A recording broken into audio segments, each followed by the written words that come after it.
morning, everyone. Thank you for coming out here on this beautiful Saturday morning for the ribbon cutting of the expansion of the Little Rock Animal Village. Right now, I'd like to start the program, and I want to bring up the Director of Housing Neighborhood Programs, Mr. Kevin Howard. Good morning to everyone again. I'd like to welcome you to our Animal Village Intake Edition ribbon cutting ceremony. It's been a long time coming, but we're here today. This is from the fruits of our labor from the 2010 sales tax. And so you'll see a lot of great work, especially from Dexter Dorn, WDD Architects, as well as Tracy Roark and staff as we put together the Intake Edition. Today marks a wonderful milestone and a new chapter of care, compassion, and community. I'd like to bring up Tracy Roark to talk about a little history of the Animal Village, and also just give Tracy a round of applause for him and his staff and the hard work that they do each and every day to care for our animals of the city of Little Rock.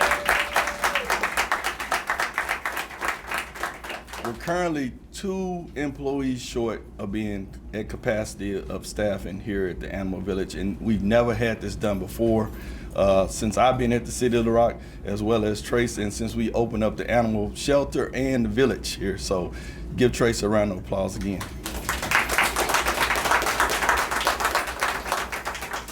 Good morning, everybody, and I appreciate everybody attending. I want to let my staff know how much I appreciate them. They're the ones that take care of these animals. We have 300 animals here right now, and they got here at 6 o'clock this morning and got everything cleaned up just so that y'all can go through and see the incredible care that we give to these animals. We started this in 2007. And is actually almost to the day, is the 1st of August in 2007 that we moved into this shelter. I was doing numbers, and this month we just passed 40,000 animals that we found homes or reunited with homes. And that was here. It's incredible of just imagining how many animals that is. We bring in a lot. It is a thankless job for staff that every day are out there in the streets picking up animals and bringing them in and getting them the care. Our vets working to take care of them, and staff's back there cleaning every day, knowing you have to clean. It's 365 days a year. Mr. Doyne, he knows, he saw it. Then we have partners like our Friends of. They have given us over $200,000 in the last couple of years just to care for these animals. I'm so proud of them. We started out, this room didn't exist on the original. This was built with donations. That cat room over there was built up with donations. The vet clinic built with donations. A generator for the whole building was put in with donations. An isolation area was built with donations. Our photo room built with Friends of and donations. If you build something and you show and you're open, people will give, and I'm so proud of that, and that's what we try to show here. But I just thank everybody coming. I hope y'all enjoy what you see and know that the love that goes into what we're doing here. Thank y'all.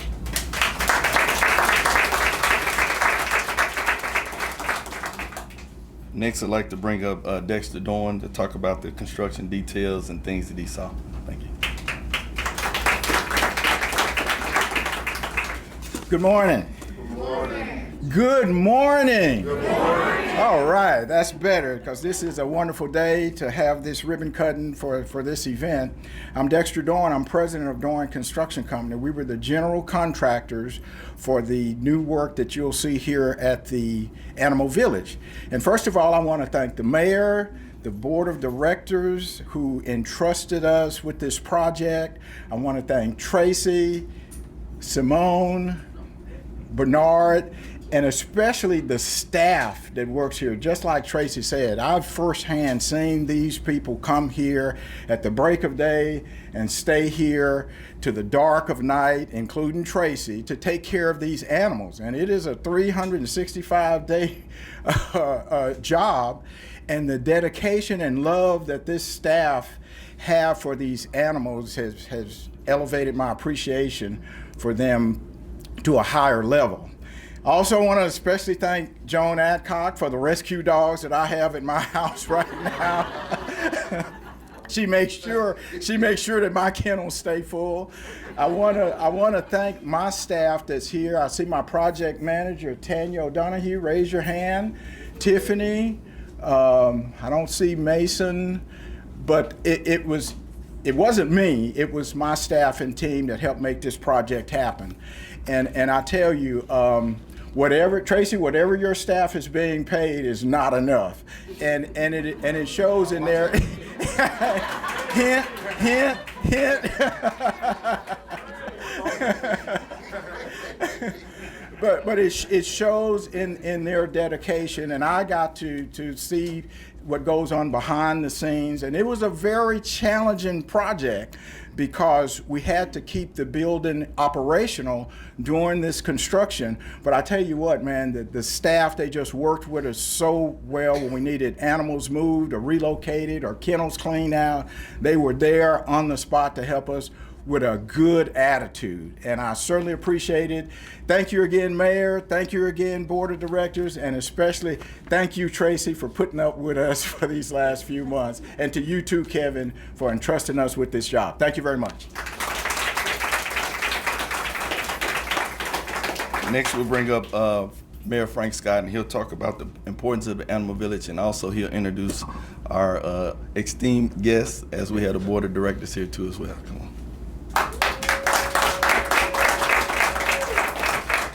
Good morning. Good morning. It is indeed a great day to be in the city of Little Rock, but particularly Southwest Little Rock, where our Animal Village resides. I want to take this time to really pay special attention to two entities, the Little Rock City Board of Directors as well as the Friends of Animal Village. As Director Howard shared earlier, all this started with the 2010 sales tax. But the last two budget cycles that were approved by the Little Rock City Board of Directors helped finish getting the job done, alongside the Friends of Animal Village with all of their donations and their volunteer time. And so before I introduce the City of Little Rock Board of Directors, let's give the Friends of Animal Village a round of applause.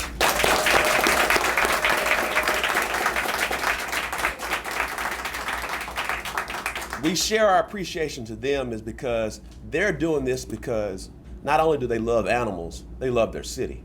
And they want to make certain that their city is doing right by the animals that reside, that are our neighbors. And we're very grateful for them, for their hard work, their time, their effort, their money, their advocacy, money as well.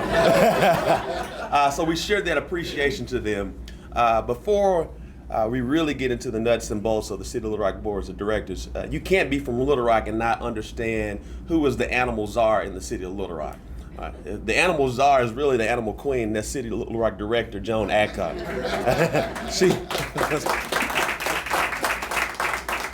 I don't understand how she knows where every animal is located and where they can go, but she does that quite well, and we're very grateful for her leadership. Also, we want to take this time right now as another person who loves animals, and that's City Director Cappy Peck. She's all the way from Ward 4, and she came to Southwest Little Rock here today, and we want to share our appreciation here today as well. Now, I know Director Virgil Miller, he represents downtown Little Rock. I've never seen him with any furry friends, but what I can tell you is he voted yes for the budget to make certain this got done. And so let's give Director Virgil Miller a round of applause. City Director Antoine Phillips and I both grew up in Southwest Little Rock, and I can tell you he likes animals. He's never really had many animals. But I can tell you right now, he has a new dog at his home right now that his wife told him is going to be staying with him. So he's very familiar right now. So let's give him a round of applause. I can tell you, it's a big deal to have a team led by Director Howard and Tracy Rourke and Bernard and many others, because I will be quite frank with you, when you think about a city, the job of the city is making certain that we catch the robbers, we put out the fires, we take out the trash, but most important, we take care of our animals. Because unfortunately, there are some animals that may have not been properly trained. And if they get loose and they don't have that discipline, it can turn into a deadly thing. And many times in many cities, there are these overlooked, underappreciated soldiers.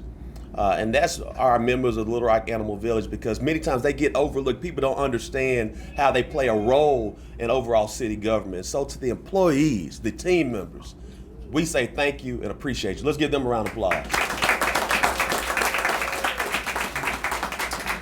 And then finally, it goes without saying, this doesn't happen not only without the funding of the City of Little Rock Board of Directors, but a great general contractor in Dexter Dorn, who's done many different things for the city. He truly represents well and gets the job done on time, under budget, and we're very grateful.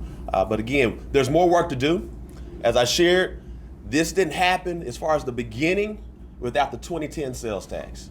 This doesn't get finished out without the City of Little Rock Board of Directors approving budget cycles to get this done. And guess what? It takes sales tax money. If you want something done in the City of Little Rock, it takes funding. And we all know, because we had to keep approving budgets, things get costly. It wasn't because Dexter Dorn couldn't build it right. The cost got higher. And we had to continue to approve and approve. And so I take this opportunity right now. If there's something in the City of Little Rock that we do not have, you think we deserve, you think we want it, vote for our sales tax on November 5th. Because our dollars go towards you. We've done a lot with less. We want to do more for you together. Thank you so much.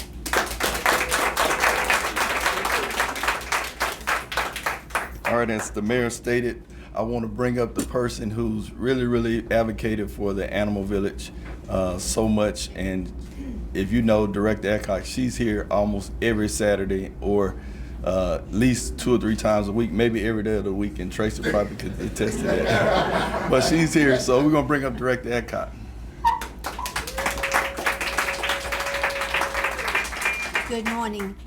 To say I'm proud today would be a real understatement. I don't think I slept last night thinking about all the years and all the people that it made to get to where we are today. And I did bring some of my pictures. We've got the pictures of the first ground. And I want to tell you a little story. When we got the sales tax and we started looking for where we're going to put this thing called an animal village. Because before then, and some of you might want to close your ears, before then we had a pound. And the pound was out by the Arch Street Pike and everything. And dogs came in, and in 5 days, they was euthanized. There was not a real challenge to get them adopted. It was just a pound, folks. And we knew that Little Rock deserved more than a pound. The man resigned out there, that was the director, and so Bruce Moore, he was a very smart man. He looked at his code officers and he said, there's Tracy Rourke. I'm going to bring him in to temporarily work with the animals. Tracy was there about 12 to 15 days and he made a telephone call. Bruce was expecting for him to say, "Get me out of here." And instead, Bruce said, "Don't take me out of here." So Bruce was the beginning of what we see today. I got the job because I was a brand new city director about that time.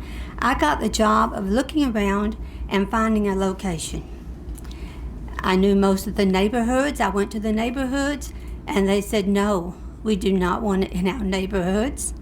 I went to the business community and the business community shook their head and said, "No, we don't want it in our community."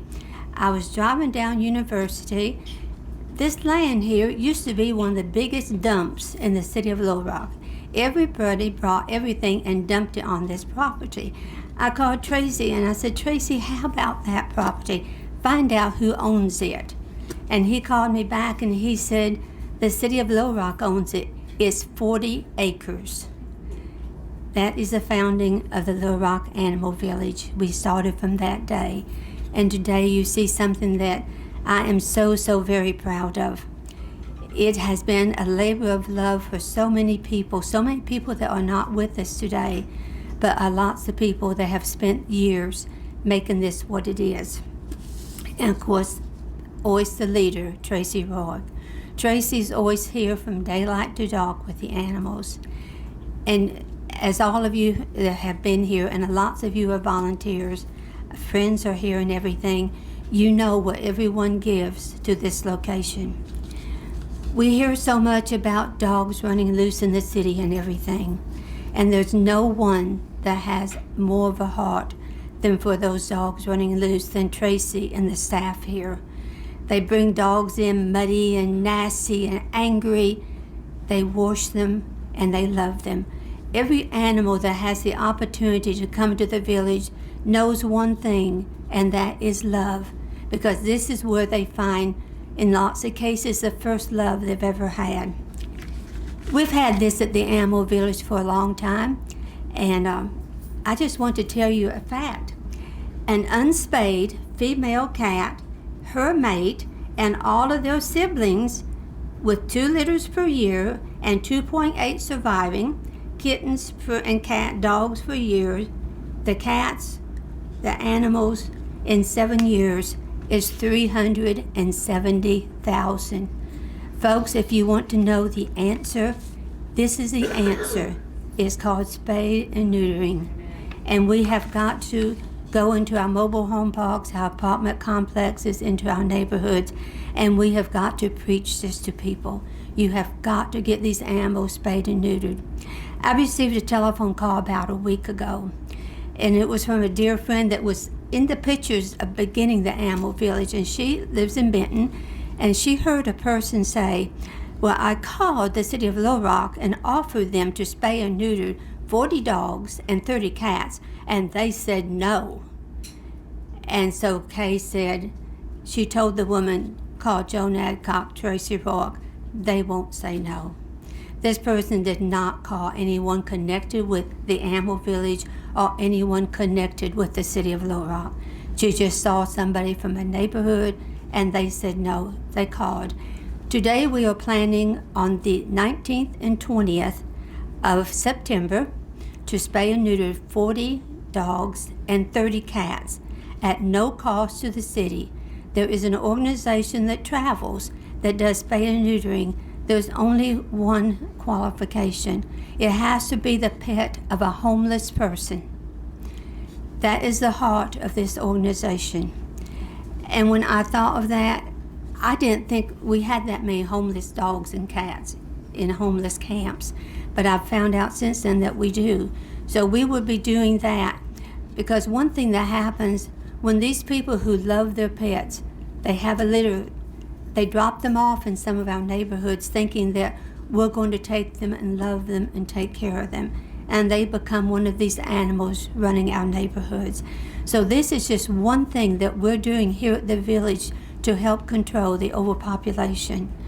We have trucks that leaves this facility every day that goes out into our neighborhoods picking up dogs and cats and putting them, some of the times we have to trap them, but the temperature has to be that is not too hot or too cold. But we bring animals in, and what they find here is probably the first love that they've ever found. And folks, they're waiting on that second love. And everyone I talk to, if you don't have a dog or cat, come, let's go get you one. I'll help you pick out one. So, because they find love here, but not the love that each one of us in this room wants them to have. And that's a love of a home, of laughter, joy, and happiness. So if you're here today, I'm going to be praying for you, because you need to leave here with a dog or cat. Because not only would that dog or cat find love, you will find love. Every morning and every evening before you go to bed, I have to shake Lucy's head and tell her good night. Lucy came from the village. She came in here, and some of you remember Lucy. She was in Tracy's office. There's a special place in Tracy's office. He's always got a cat and dog in there. But Lucy came, and she had a litter, and she adopted out her litter, and she still had milk, and so they gave her a second litter, and she adopted them out, and they brought a third in, and Tracy, I say, she crossed her legs, folks, and she said, no more. It was on a Saturday, and Tracy told me, we've got to get Lucy adopted out, and I said, here I am. Some of you in this room need to raise your hand today, and say, here I am, because as you walk through there, some of those animals have your names on it, and they're going to look up at you and going to make a connection with you, and I can just hear the bell. Would somebody, Bruce, go ring the bell, ring it loud, because every time there's an adoption at the animal village, hear the bell rings. The person gets to go over and ring the bell on Saturdays. It's so much fun to be up here and hear the bell ring. I always run to the front like an excited child and say, who rang the bell? Because we have gifts for them to take home with them. So if you're here today and you want something to look up at you each morning and each night and tell you thank you and I love you, it could be a dog or cat. So I am Joan Adcock. I am very, very proud of the time and the opportunity I've had to be here at the Animal Village, to meet the people, and to love on the animals. Thank you.